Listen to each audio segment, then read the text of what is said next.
এইটা হলো একটা হেলিকপ্টার। এই হেলিকপ্টারটা কাগজকে দিয়ে তৈরি করেছে। এইটা যে কোনো যে কাগজকে এইভাবে ফোল্ড করবেন, এইভাবে ফোল্ড করবে, তারপরে এখানটা একটা কাঠ দিতে হবে। দাঁড়াও, কাঁচিটা কোথায় গেল? এই কাঁচি পেয়ে গেছি। এবার কাঁচিটা করে ফোল্ড করে কাট দিতে হবে। কাট কাট দেওয়ার পরে এখানটা আবার ভালো করে কেটে নিতে হবে।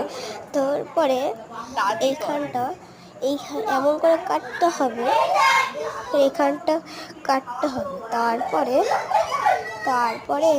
এখানটা করে কাটতে হবে, এমন করে বেশি না কাটা হবে। এবার এইভাবে পেঁচিয়ে নিতে হবে। এইটা চাইলে যে কোনো গোল জাতীয় জিনিসকে দিয়েও করতে পারেন, যেমন কি বোতল, এইসব দিয়ে করতে পারেন। এবার এটা তৈরি হয়ে গেল হেলিকপ্টার। This is helicopter.